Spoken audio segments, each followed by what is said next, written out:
All right. So again, the basic idea is that we're comparing two items. You will see a question about that. Two items. So when we're looking at a production possibilities curve, we've narrowed it down to two things, and it's from the production perspective. So if I'm the owner of the company, what am I going to make? What's the product that we're going to look at? Um, we talked about the fact that we have this frontier, the production possibilities frontier, and this is the maximum we can do. This is at every single option. This is the best we can do. Um, and then we did our own graph yesterday. What was our comparison yesterday? Pencils and socks, right? So in the end, we did the combination of the pencils and the socks, right? As I did classes throughout the day, there was one group that was doing calculators, and I forgot what the other thing was. But in the end, it was like just get rid of everything and just go with the calculators. That's the moneymaker. Then we had one that was they wanted to go guns and butter. We did guns and I forgot what the other one. That one as well, same thing. The guns were so much of our profit. The idea was, well, why am I making two solely different items? Let's make guns and then another variation on the gun. That's where we make it. So again, we're looking at combinations of the two. We went through this. I know it was a little bit laborious. The trade-off itself, very, very basic, across and down, and that's it. Right. So the very, very simple connection, connect the dots. For the opportunity cost, we're comparing what we did get to what we could have made. So if I only made 70 20-ounce bottles of pop, but I could have made 90, what was my opportunity cost between those two? 20. I lost out on 20 bottles of pop. Same thing down here. If I made only 350 bags of Skittles, but I could have made 450, what was my opportunity cost? 100. I lost out on 100 bags of Skittles, right? And it'll go along with that, the possible money I could have made in those situations. Then we talked about the fact that this right here is the most efficient point possible. And then I think the follow-up question was, does this really exist in reality? No. We tend to have people not show up for work. We tend to have machines break down. We have things that are issues. And we run into underutilization, which sadly we're always, especially nowadays, there's been a couple of memes and a couple of different things about having a full staff would be wonderful, right? Having everyone at work would be a great thing. But now we're running into COVID issues and people that not sure if they have COVID, so they're staying home just in case. And so you're understaffed. It's just very, very difficult. And then we discussed the concept of that letter C, right? So we have that push out to C, and I had brought up Romeo's Pizza. And the fact that the first one was in Medina, and now, of course, we have this big, huge, massive amount of Romeo's Pizzas on tap in Medina as well. Is there any place else you guys know of that's expanded, that's like from local, it's gotten bigger that you guys can think of? What was that? I can't think. Those are the two that really kind of pop out for me that are like that grew. Does anybody know Ken Ganley by any chance? Or I'm sorry, Ganley Ford, Ganley Dodge, Ganley everything. If you're here, so in a weird connection, no, it's not really weird. I went to high school with Ken Ganley, and his dad I knew, and his dad was the original owner of all the dealerships, and so they were extremely wealthy. And his dad would always donate a vehicle for prom. It was really kind of nice. But he has, since he took over, added more stores and bought more facilities and gone on and gotten bigger and bigger and bigger. Another example of future production possibilities for Frontier.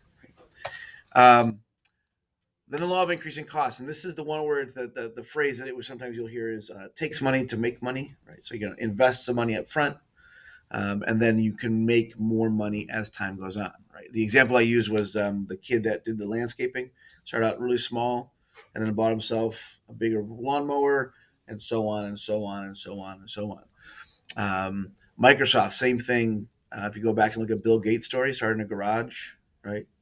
Him and a buddy. In a weird way, they actually kind of manipulated the whole Apple system because they were actually working with Apple. And does anybody know anything about the whole Steve Jobs, Bill Gates relationship? There was a movie made a couple of years back about it. But Steve Jobs actually hired Bill Gates early on to help him create some of the software. And so that drop down box that Apple had, it used to be up in the top left corner and it would drop down. It was free, as open source. So Bill Gates was like, well, I'll just take that and make that mine. And then he patented it so that everyone had to purchase his version of it in order to use it. So it's a weird little, but again, that was a law of increasing costs. If you guys know of anyone who started out small and they've gotten bigger and bigger and bigger and bigger, law of increasing costs. And then I brought up the idea of education. And the big question was, how does it apply? And then we started going over all of our labs. Right? I know some of you guys are a little out of date, but is anybody in my fitness program, sports? Now, are they talking about this summer updating it? Because you guys are going to get that where Chef and Restaurant is. That's going to become yours. Are you guys maintaining that lab up here still? So that's kind of an awkward one, because you guys will have the classroom and massage stuff up there, and then fitness downstairs. But then again, you guys use the whole building anyways and run all over the place, which isn't bad. Are any of you guys going to be here for sophomore visitation? No. Okay. So yeah, so that's one that's going to be updated. I know HVAC. Who are my HVAC? I think we were talking about that. If you guys have ever been to HVAC, it's like whenever I sub down that area, I'm like, oh, criminal justice, really, really nice. Even truck and diesel now, diesel mechanics and auto tech, they've got all the new paintings, and then you go into precision machining, really, really nice, and then software engineering, web development, gorgeous, and then you go to HVAC and you're like, oh, ooh, oh, oh. So are they looking at this summer, next summer? No, not at all. Like 24, Okay. 23. Just when you have 2 minutes, I need you to read the letter for Hicks from the department. I have it pulled up. I just didn't want to add, subtract, whatever. Yeah. So again, for us, has anybody ever been involved in those meetings they have in October where they bring in people from outside to come in? In all honesty, we at the Christian are a rare entity. A lot of your homeschools just kind of keep on going down the same roads. They might update the computers, they might get new books, but for us, we have to follow industry standards. Right? So we bring people in from the industry and say, "Hey, listen, what are we doing now that's old, out of date? What do we need to do to update?" So we talk about education, the law of increasing costs. We're talking millions upon millions of dollars. What's the lab over in the ag building, the brand new, they just redid it. I'm drawing a blank. It's not precision machining. It's the small power equipment. Thank you. I always do that. I know it's PET, but I always forget what that stands for. That was millions of dollars spent on that. Right. So law of increasing costs. Yeah. Spend money up front to hopefully help you guys make money later on. Right. Because then you know exactly what's going to be coming up to you when you get out of here. Technology and training. This is one of those things where we look at this, kind of going down the same road I was just talking about. Right, we have so much new stuff. One of the big things now is older employees having to get trained in all the new technologies. And I like TikTok in my downtime, like when I'm just not doing anything and I don't want to think about it. I'll just like slide through the TikToks. But I have to laugh. A lot of the stuff for me, I like the mechanics that have the cars come in and they say, the customer said this was the issue, and then they pull the plug from the oil and nothing comes out, like a big huge gelatinous mess of nothing, or or the tires all busted up and they're like, well, we got to use all the technology that they have in just the videos. Kind of cool. Or any of the woodworking stuff where they're remaking a house or rebuilding all the new stuff that's out there. Has anybody seen the new tape measure now, the digital tape measure? So you hook it on just like you would do a normal tape measure, and as you pull it out, the digital readout tells you where it is. So you don't even have to look at the tape measure; it just tells you in the reading. Sad. I know. Well, there's other ones too where I can take a laser and point at the wall, and it'll tell me how far away that is. I will say those are nice. Yeah, it's pretty cool. Has anybody watched Holmes on Holmes? Mike Holmes. It's like a home.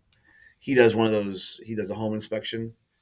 And he has those things where you can check out the temperatures in the house and see where the insulation's working and all that stuff.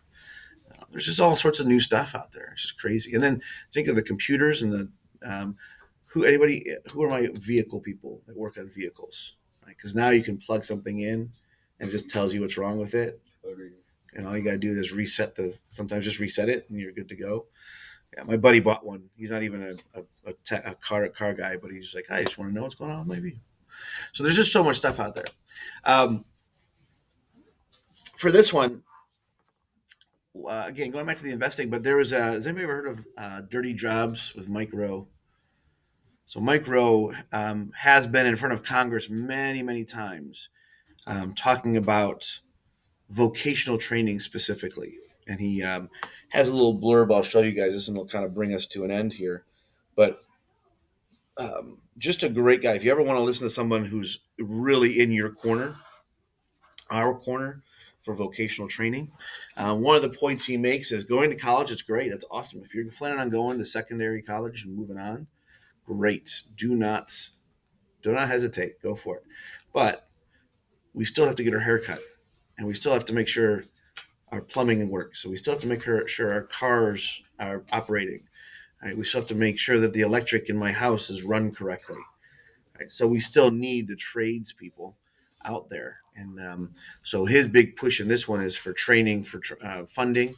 And I know for a fact in Ohio, we were one of the top 3 or 4 schools.